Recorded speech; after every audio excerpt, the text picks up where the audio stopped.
Bum, bum, bum, bum, bum, bum. Bum, bum, bum. Bum, bum, bum, bum. Hey, Olga, come on in here. The rest of you too, come on in. Ricky, John, gather around. Get your cup, get your mugs of coffee. Because you know what time it is. I think you do. It's almost time for the simultaneous sip. It's time for Coffee with Scott Adams. Grab your mug, your stein, your container, your cup, and lift it with your favorite beverage. I like coffee. And join me for the simultaneous sip. Ah. Well, let me start off today's Periscope the same way I'm likely to end it, which is by saying nobody condones violence, and by saying there's nothing funny about somebody sending bombs to public figures, especially because I'm a public figure. I don't like anything happening to public figures.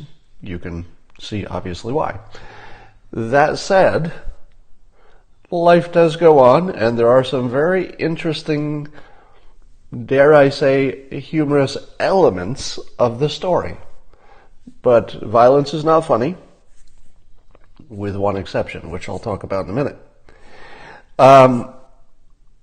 So where to start with this? So let's go FBI profiler. Okay? So let's play FBI profiler, and we're going to try to figure out who the perpetrator is. Now, some people have said, "Hey, it's a false flag, and it's probably some kind of Democrat pretending to be a Republican because the midterms are coming." To which I say, possible, but I'm not going that way. I'm still saying it's somebody on the right, somebody who is a Trump supporter specifically, but may not be mentally all there, or certainly is mentally not all there. Now, there's something that has been missed, it seems to me, and you might not see this on television. So what I'm going to tell you, you may never see in the regular media because there's something they can't say. You ready for it? There's something about this list of the people who got the fake bombs, and today we heard that possibly Robert De Niro and also Joe Biden may have gotten bomb packages that also did not go off. What is it about this particular group of Democrats? Because I saw that De Niro's spokesperson said, well, it's obvious that these people have something in common.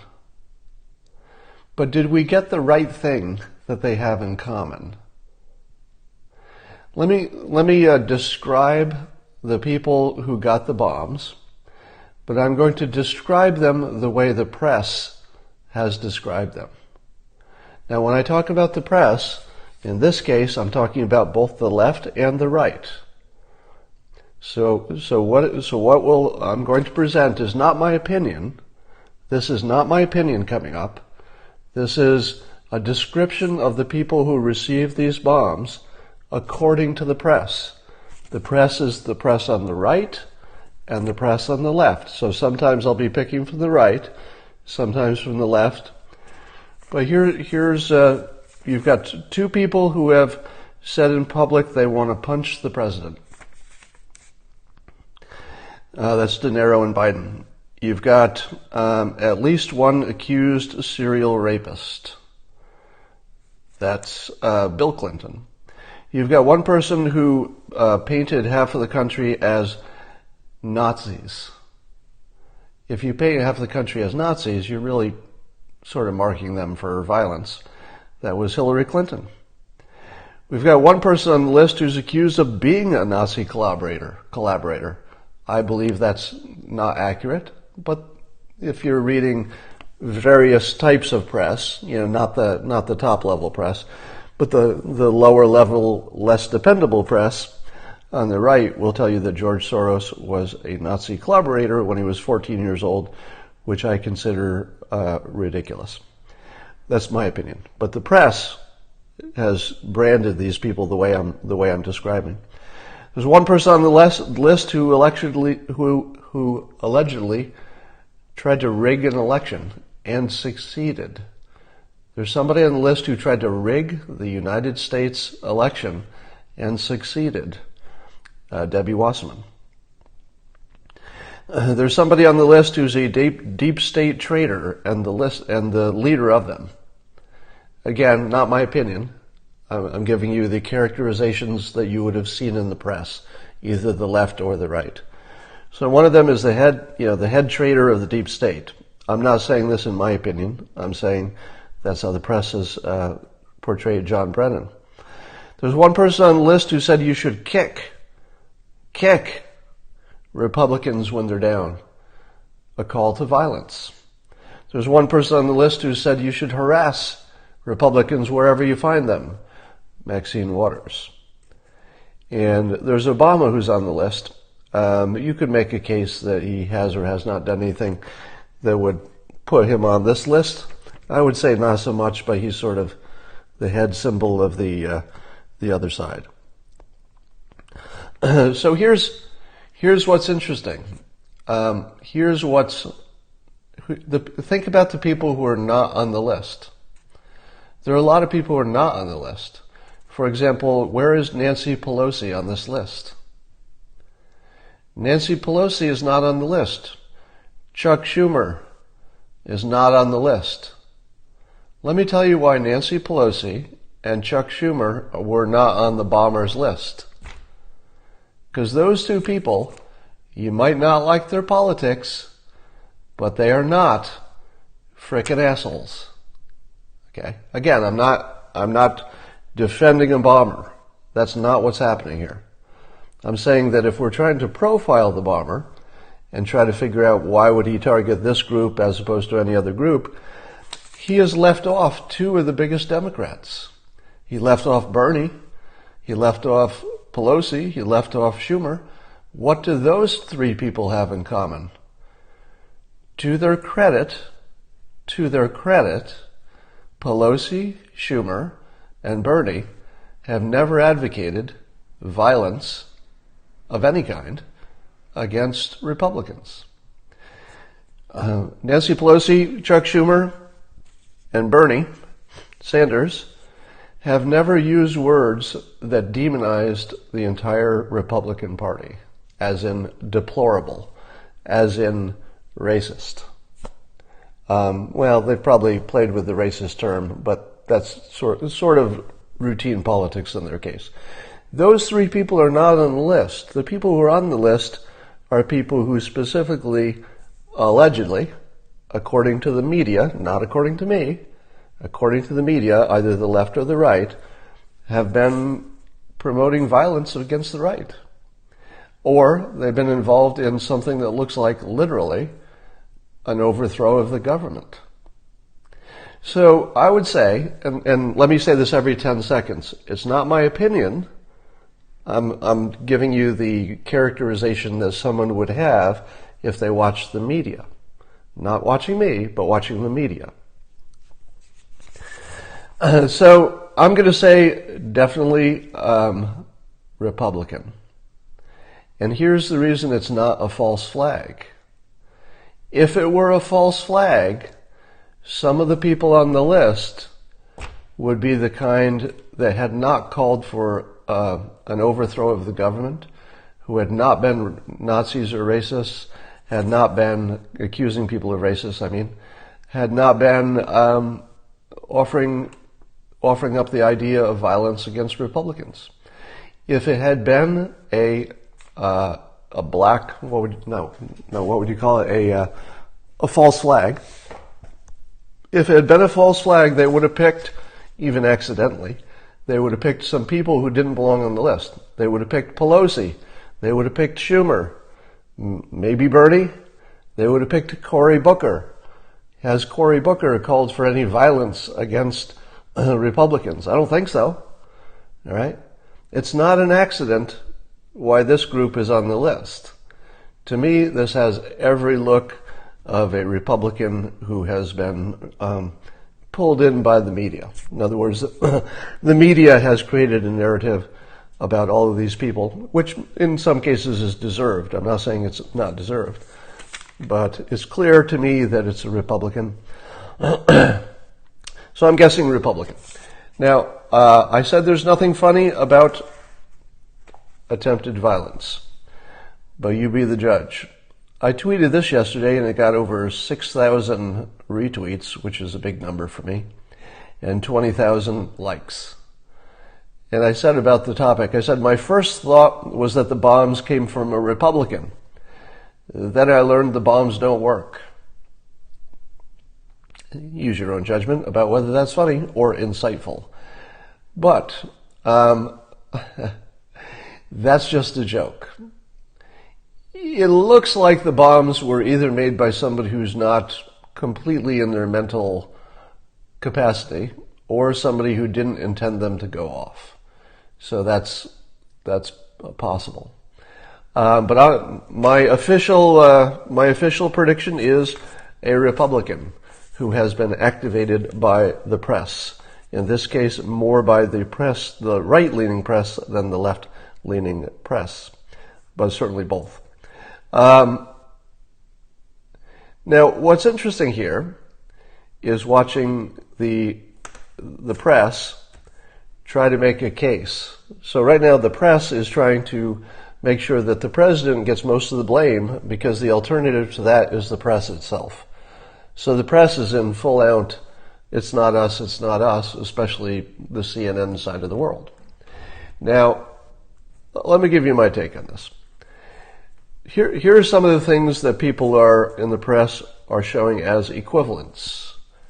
They will say, for example, well, sure, there was that person on the left who took a gun to the baseball game and shot up Steve Scalise and other folks. And yeah, that's an example of something that happened on the left.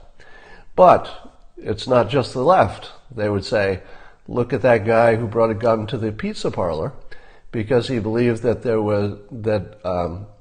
might have been children somehow in the basement of the pizza parlor based on a conspiracy theory that they were being sexually abused. Are those equivalents? There's something different about those two situations. One is somebody who went to a baseball game to kill people. The other is somebody who went to a pizza parlor to save children. Now, he was wrong. There were no children there. But did that guy go to the pizza parlor to kill people? There's no evidence of that. He had a weapon, because you would need a weapon to do whatever he was going to do, but he was, unfortunately, had been hoaxed by the media and by social media, more social media than the media, so I'll say social media. And it's not exactly the same thing. So when we compare those two, keep in mind that one was trying to save children and the other was trying to kill adults. Not exactly equivalent.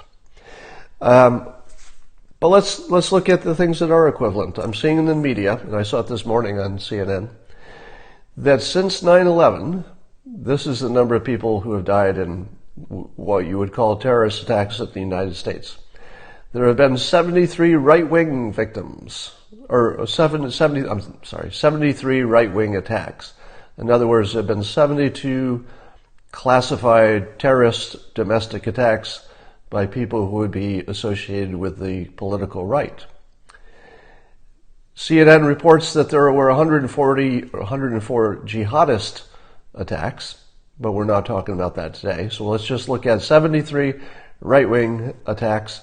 And then they said there were only 8 deaths. Or was it 73 people died from right-wing attacks. That's what it is. It's not the number of attacks. It's how many died. 73 people died from right-wing attacks. 8 people died from some kind of black activist shooting. And they left out how many left-leaning deaths there were. In other words, CNN reported on the number of people who were killed by political affiliation, and they left out liberals. Like the whole category isn't there. The whole frickin' category isn't there. They just left it out. These are the categories that they reported. Right-wing attacks, things specifically related to African Americans, and then jihadists. Where's the guy who attacked the baseball field? Where's the guy who shot, I guess because nobody died? So it doesn't have to be on the list, is that right? So I saw this other list too where there were all these people killed by right wings, and let me ask you this. I watch the news. Do you remember that in the last dozens of years, whatever, is it your recollection that there have been lots of right-wing terrorist attacks that killed people? Why don't I remember them? And how come every time they're reported, either on CNN or they're reported on social media, there are lots of graphs you're seeing, nobody points to the detail? Why is it that I don't remember any of these, almost any of them? I remember a couple of the big ones, but Las Vegas was not a political act, so that wouldn't even be in the list, or it shouldn't be. So are we being duped again? Because when the news is consistently reporting, at least the left-leaning news is consistently reporting that right-wingers have killed far more people, not even close, far more people in the United States in what would be classified terror attacks. Do you remember those? Have you seen the list to them? Now, Las Vegas would not be in the list because that motive is unknown and didn't seem to be politics. So, yeah, there's something wrong here, right? They're making a claim that's a really radical claim, but they never point to the detail. There's a reason for that. There's something about the detail that doesn't work. If the details worked, in other words, if pointing to the details and saying, all these right-wing attacks happened, here's the list, look at this long list. If the details were persuasive, they would point to the details every time they talked about it. So that's a big problem, in my opinion. Now, I'm watching CNN say that the responsibility is with the president. Let's talk about that. Let me start by saying that it is probably true that anybody who amps up the emotion in politics has a risk of activating the crazier parts of society. There's a very low risk that the average person is going to pick up a weapon. But, it's a big country. You only need one bomber to, completely dominate our attention. So out of 300 whatever million Americans, what are the chances that, let's say, provocative political speech would cause somebody to pick up a weapon? I will tell you the odds of that. It's 100%. It wouldn't matter who the politician was. It wouldn't matter if we're talking about the news doing something that was provocative. It wouldn't matter if we're talking about a Democrat. It wouldn't matter if we're talking about a Republican. If you elevate, the temperature of political speech, you've got 300 million people. Some of them have guns, some of them have time, some of them are crazy. Someone's going to pick up a gun. Now, is that a reason to not do it? Some would say yes. But the trouble is that free speech has this problem in all kinds of topics. There are all kinds of topics where if you simply talk about something in a public way, there are so many people in the country, there's somebody who's going to go kill themselves or kill you. I've also made the argument that when I was a kid, I used to laugh when people would say that the music or and now you'd say the video games, but when people say that they would cause somebody to go murder or kill themselves or something like that, and I would say, nobody's going to kill themselves over a song. Nobody's going to go murder somebody because of music. But then I grew up and I learned about persuasion and I learned how different people are and I learned about how deep the mental health problem is in America. And now I take it as a matter of fact, with no doubt whatsoever. What I'm going to say, there is no hesitation, no doubt, not the slightest chance I'm wrong. If you have 300 plus million people and you send them provocative messages on any topic, some of them are going to do some deeply bad stuff you don't want to happen. That is what free speech looks like. So if you don't want that stuff to happen, you have to get rid of free speech. Because that's the only way you're going to get rid of it is to get rid of free speech, and we're not going to do that. That said, it still is fair to police our speech. Let's talk about the president and compare him to the media and to the Democrats. The media and the Democrats, the anti-Trumpers, let's say, have created a picture of reality through consistent reporting that has been reinforced as recently as yesterday by Senator Harani, who said that when the president calls himself a nationalist, that we should not give him the benefit of a doubt that he's just talking about our national identity, but rather he's a racist. What happens when a sitting senator says, without any hint of hyperbole, that the President of the United States is a racist?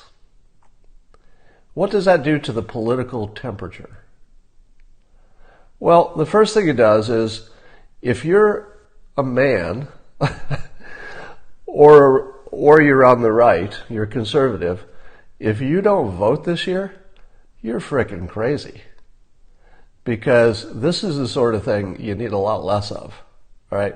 Harani has actually, she's insulted men, and she's insulted essentially all Republicans and all conservatives, because pretty much all of them would consider nationalist a compliment, not an insult. Or at least they would consider nationalist just an objective description of somebody who follows the Constitution, basically. And so compare that. Now compare from the election on, that Hillary and her team have been painting Republicans and me. I'm going to put myself in this category because as a labeled Trump supporter, people have been calling me a Nazi and Joseph Goebbels since the election. Am I less safe because of what Democrats and what the press has said about Republicans, and therefore has extended to me? I'm not Republican, but they've extended it to me. Am I less safe in this country? Absolutely. Am I in danger of being killed because of the environment that the press and the Democrats working together have created? Absolutely. I am absolutely at greater danger in this world because of CNN. So CNN has to own that. CNN has made me less safe. Now, of course, the other side would say, but you're all a bunch of racists, so you've made us less safe by electing Trump, etc. So that's their movie that they're seeing in their head. But the movie in my head is the one that gets people killed. Right? The movie that other people are seeing in their head is not materializing because there are no concentration camps. It's just not materializing. But the one in my head, the one where the press has made it a dangerous place to live, did cause somebody to take a weapon to a baseball game and start shooting Republicans. That happened. That was real. So now let's compare that to the president's rhetoric. And there's a filter I'm going to put on this that you've never seen before. That's why you watch my Periscopes. Here's the filter you've never seen before. Humor changes over the decades. Nobody said this to you before. I've said it in different contexts, but it's important here. The thing that looks like a joke, the thing that looks like humor, is different in the 40s than it was in the 50s, than it was in the 60s. About every 10 years or so, what we consider the best form of humor, the popular form of humor, changes. This is an important concept for what comes next. When I was a kid, humor was very slapstick. When I was a kid, the Three Stooges were a huge phenomenon. I was never a fan. I never cared for the Three Stooges, but their entire act was getting slapped on the head and somebody poked in the eyes and hit by a board, and it was all physical violence humor. Now, viewed from a lens of 2018, you say to yourself, my God, whoever thought that was funny?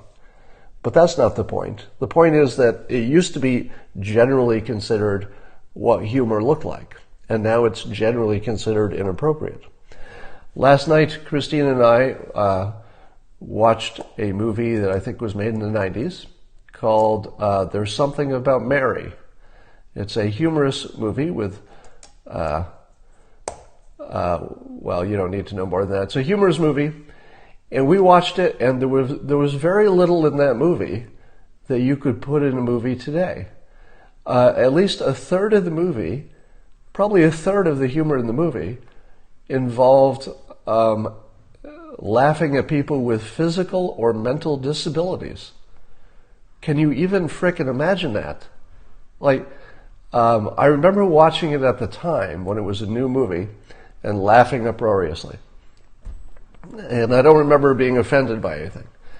But even I, who is not offended by anything, I watched that movie through a lens of 2018, and it was cringeworthy. You should go back and watch it.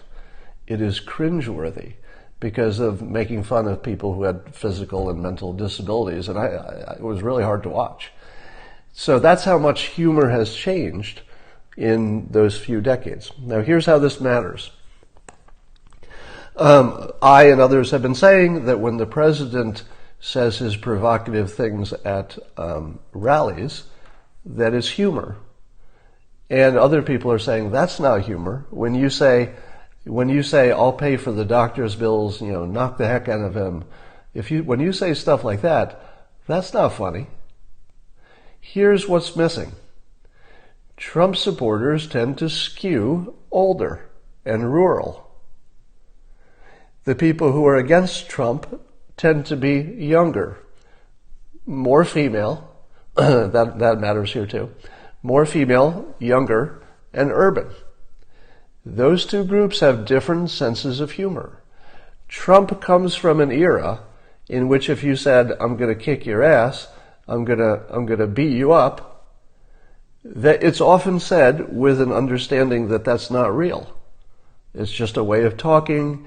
It's sort of a humorous, kind of normal way to express things. Why do I say that it is normal for somebody of Trump's age to talk about beating people up and just saying, well, we're just joking? Look at Joe Biden. What did Joe Biden say in public? The same age, right? So Joe Biden, same age. He said that he would take Trump behind the bleachers if he were in school with him and beat him up. Now, what was the reaction when Biden said that? I don't remember, but I'm pretty sure it was laughter. So, in other words, people didn't think that Biden meant literally to take him and punch him. Biden is of a certain age. Trump is of a certain age. I'm of a certain age. I'm younger than them, but I'm old enough to know that I can't tell you the number of times that somebody has corrected me over, let's say, the last 10 or 20 years because I've said something I thought was funny that other people thought was too violent. And it's a generational thing. Slapstick humor, where somebody gets hurt, but they don't get killed, is a characteristic of an old type of humor that people of a certain age, and especially males, all right? The Three Stooges was largely a male humor property. If you're a certain age and you're male and you say you're going to kick somebody's ass, you probably don't mean it seriously. And you also think that other people understand it as not being serious. That's the problem. When Trump is in his rally mode, I think the part we can all agree on is that he's trying to be entertaining. He's trying to be funny, and based on the laughter and the reaction and the size of the crowds, he is succeeding really well, right? In terms of making an audience laugh and be engaged and, just be on the same page with him, he's really, really, really good at it. And historians will agree for sure. I believe that everyone in the Trump rally, with the exception, I think, of one old guy who got confused and actually tried to hurt somebody once, early on in the campaign. But lately, there's been essentially zero altercations at Trump rallies. Wouldn't you say that people who go to Trump rallies understand that when he talks like that, it's for the effect, it's part of the act, it's part of the humor? It's just that not everybody sees slapstick humor as funny. If you're young, female, and urban, probably that's not your style of humor. And to you, it just looks like, hey, wait a minute, that sounds like a little bit of violence. Let me give you another example. How old is Eric Holder? Eric Holder looks like he's somewhere around my age, 60s? I'm not sure. Eric Holder said that when the Republicans are down, wait, was it Holder? Yeah. You should kick them. Who says something like that? When the Republicans are down, you should kick them. Well, somebody who's male and a certain age. It's just the way people who are male and a certain age talk. Now, I don't know where Holder grew up, if he was urban or rural, but I've got a feeling that was just a normal way to talk when he grew up. He just extended it to 2018 and it didn't play. Same as Trump does on a fairly regular basis. So now let's compare these two things. You've got a President Trump who makes frequent references to slapstick humor. In my opinion, he should call it back. This is the time to call it back. All right. I think it did its job of getting people fired up and interested. I think it went a little too far. If ever he was going to call something back, this would be a good time to do it. But I would label it slapstick humor, and I would admit that, maybe it was a good time to call it back. You don't even have to apologize. You could just say, going forward, I'm going to dial it back a little. So it's dangerous to, I'm not recommending that the president takes responsibility for any violence, because that's not how freedom of speech works. Free speech allows you to say what you want to say. And if people do what you didn't want them to do, that doesn't make that your responsibility. There can be a cause and effect there. Hold on. So the cause and effect might be real, but we don't assign responsibility because freedom of speech doesn't work that way. One person can talk and another person can act, and you don't blame the talker for the actor. So Trump has employed humor that I believe has been misinterpreted by many. If you see it as a generational thing, as a male form of humor that was appropriate in his life, was also appropriate in Joe Biden's experience, I'm guessing, was also appropriate in Eric Holder's opinion, because they all talk the same way. So that's the way you should see it. But I do think it can be misinterpreted, and I think that the president would be advised to not take responsibility for what has happened, but to perhaps say that he'll dial it back in the future. That would be the right way to play it, in my opinion. But none of us should give advice to the president because he's the president and we're not. I'm always a little bit humble about, maybe it's the only time I'm humble. I'm always humble about giving advice to people who are more successful than I am, Because obviously whatever they're doing is working. Now let's look at the press. The press, get rid of this guy who says I'm an apologist. You're so 2015. Now let's look at the press. The press has legitimately tried to paint Trump supporters as racists and Nazis. So the left-leaning press, along with the Democrats. What is more dangerous? Old guys making slapstick jokes, or an entire media oligarchy painting a huge segment of society as worthy of death, which is what Nazis and racists are in the minds of most Americans. They're horrible people who deserve whatever that comes to them. I don't think you can compare those two. I don't see any way that you can say that an old guy's slapstick humor that that wasn't received the way he hoped it would be received by everybody. How do you compare that to literally branding people as Nazis, including me? I don't even go out in public anymore. I literally won't do public events if there are big crowds there because of the security concerns. Is that security problem caused by President Trump? Doesn't feel like it to me. To me, it feels like it was caused by the anti-Trump media, because they're the ones who have convinced the base that there's an actual racist Hitler thing happening here.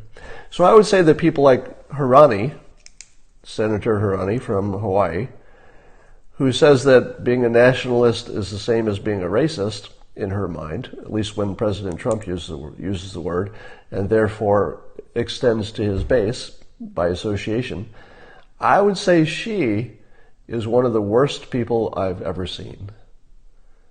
Like, just a horrible, horrible person. As a human being, she is despicable. And I have to say that I almost never have this reaction to just famous people I disagree with, but I've never had such a bad reaction to anybody as I have to Senator Harani. Do any of you have that same reaction? And I can't tell what the hell it is. It's not because she's a woman. It's not because I disagree with her. I don't know what it is. It's something about the way she says it that literally just sounds evil. Like, it doesn't seem like there's anything productive even intended by it. It just feels evil to me. And I can't believe that she's an elected official. If there's one person who should be removed from office, legally, nobody wants violence. Let me say that again. But if there's somebody who should be legally removed from office, it should be somebody who incites that kind of violence. All right. So watching CNN desperately try to avoid responsibility for what clearly is the press's, and by the way, I'm not letting Fox News off the hook here. So the right-leaning press is almost certainly who has activated this particular guy. That's my opinion. All right. So my opinion is somebody who watches the press on the right, sort of a Fox News type person, and probably consumes other right-leaning media. Now, I don't think, just to be clear, if the only thing you watched was Fox News, I don't think you send bombs to people. All right? I don't think Fox News weaponizes people at that level. But if you're watching Fox News, you're probably also consuming things that are a little less credible, and I could see that as weaponizing you. All right.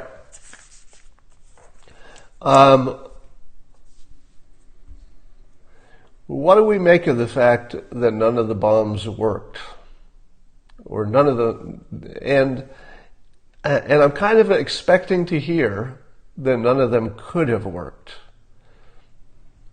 Here's what we haven't heard about the bombs. correct me if I'm wrong.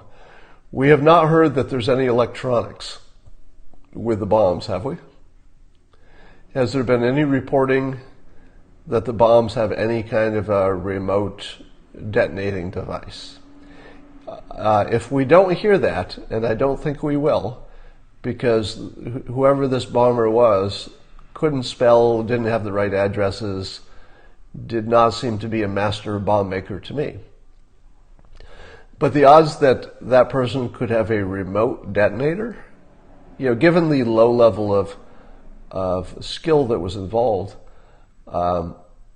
it does not sound like a master bomb maker. So I'm guessing that there was no detonating device. It was obviously it was not based on motion. If there were no electronics, it's not based on time. And it would not be based on, and I think they would probably not based on time because you wouldn't know exactly when the right person has the package. And this is someone who was targeting specific people. This is someone who was not trying to kill the security guard. This is somebody who did not want to kill the postal worker who delivered the package or the courier or whoever delivered it. So this is somebody who was after specific people.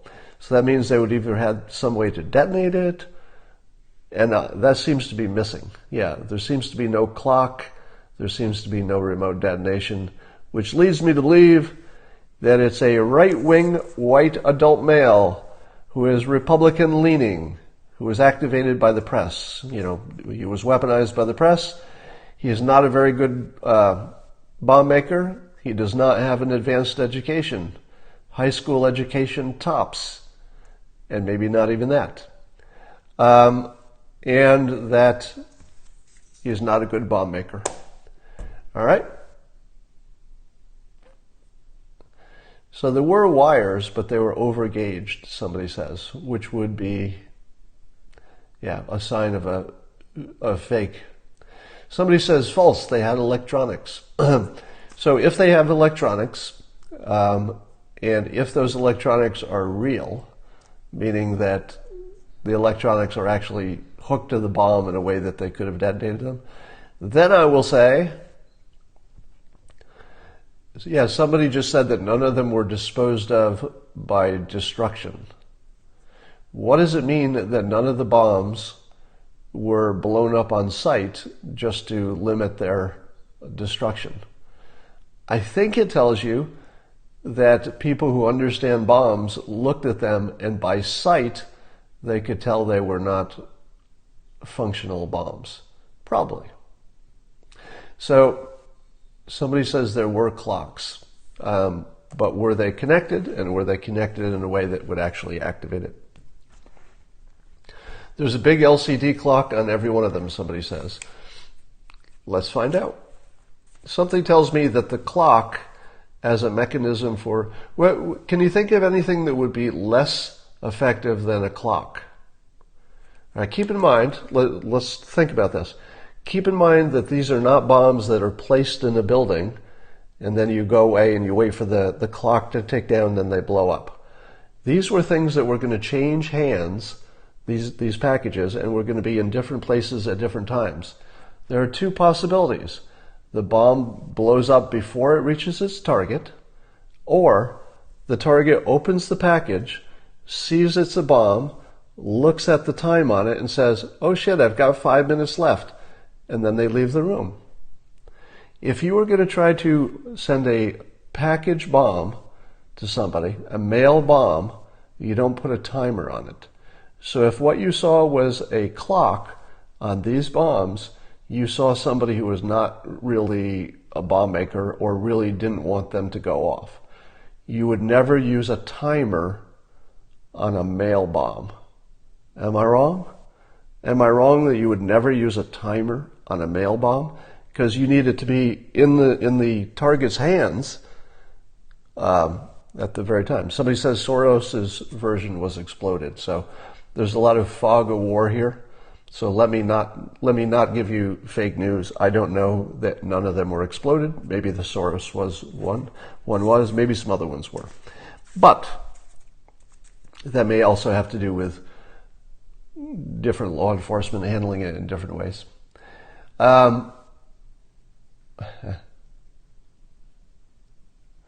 All right.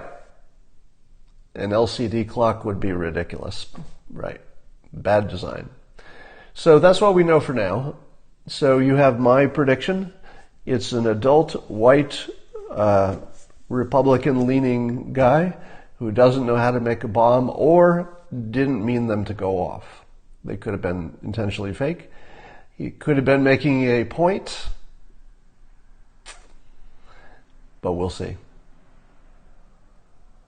All right, that's all I have for now, and I will talk to all of you tomorrow.